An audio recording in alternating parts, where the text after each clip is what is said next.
people don't talk about this anymore. Because you're all way too intelligent to believe in some sort of primitive justice like that. And you're not that bad. You're good people. You're nice people.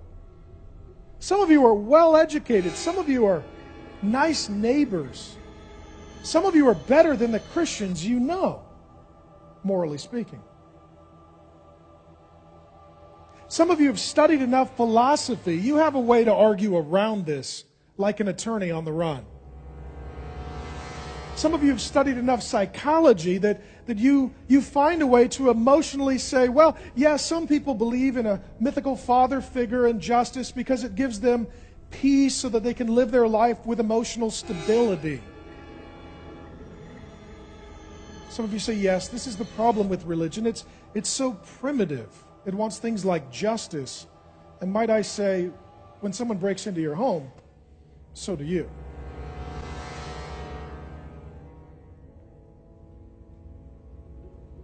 It's the wrath of God.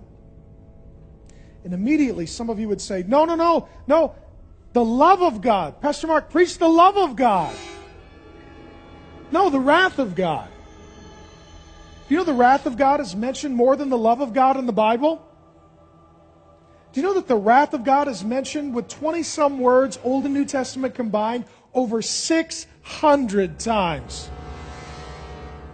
I did an interview last week, some week, for a documentary. Well, they're doing a documentary on hell. So I got interviewed for that.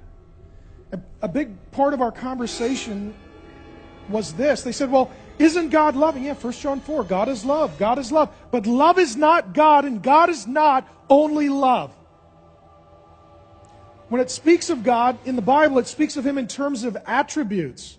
He is loving and just. He is merciful and holy. He is forgiving and righteous. And what people like to do is take one of God's attributes, elevate it above the rest, and or ignore the totality of what the Bible says about God. So it says God is love. I like that one. I don't like the rest. How about I ignore those? Or I find someone educated beyond their intelligence with a few degrees who wrote a book and tells me that the word wrath in the Bible really means lollipop, and the scholars have got it wrong for 2,000 years. And then just God is love. And what that means is God's not God, but love is God. And now I get to create a God that I wish existed, which means I'm God. And I declare good and evil. And I go back to the foundational problem in Genesis 3. I want to be God. I don't like the real God. So I vote myself in as God to declare what is good and evil. And I judge the God of the Bible and then edit Him so that He's more palatable for the modern day market. I love you, and I have to tell you the truth. My job is to tell you the truth. Your job is to make a decision.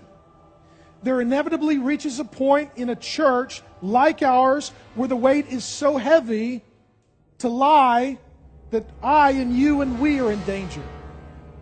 We started with 10 people in the living room. By the grace of God, we'll have over 10,000 people today.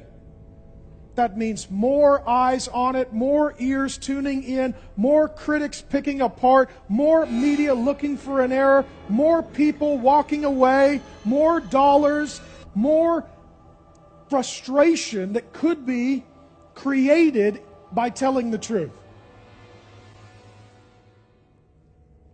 If you are going to be a Christian, I want you to really be one, not just another Judas who hangs out with the team and then hangs themselves. To do that, you need to know who the real God is and how the real God feels.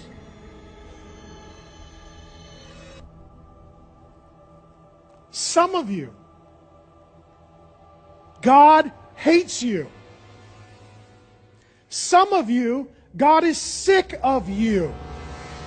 God is frustrated with you. God is wearied by you. God has suffered long enough with you. He doesn't think you're cute. He doesn't think it's funny. He doesn't think your excuse is meritorious. He doesn't care if you compare yourself to someone worse than you. He hates them too. God hates right now, personally, objectively, hates some of you. He has had enough. He is sick of it. There's no sense of urgency with you, but the cup is filled to the rim for Him. The Bible speaks of God not just hating sin, but sinners. Because sin is of our nature. Sin is not just a mistake that we make. It's not that we're good people down in our heart who had a bad moment. In our worst moments is the truest revelation of who we really are at the deepest level.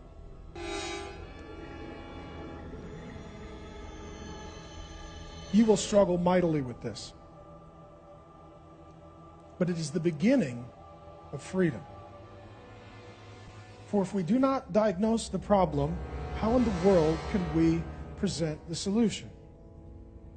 You are the problem, not the solution.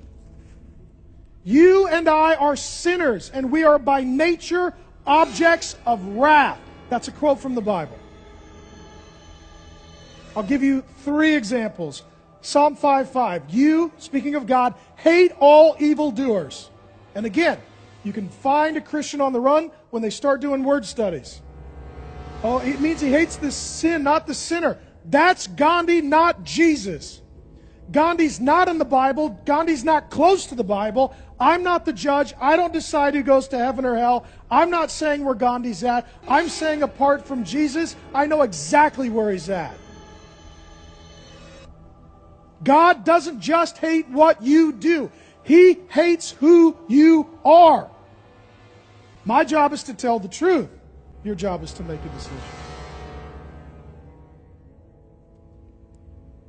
Psalm 11:4-5. The Lord is in His holy temple. The Lord's throne is in heaven. His eyes see the children of man. The Lord tests the righteous, but His soul hates the wicked. How in the world could a good, just, holy God look at the earth and say, good people with good hearts? How could God wait thousands of years, one generation to the next, look down and say, with this I am well pleased? He doesn't.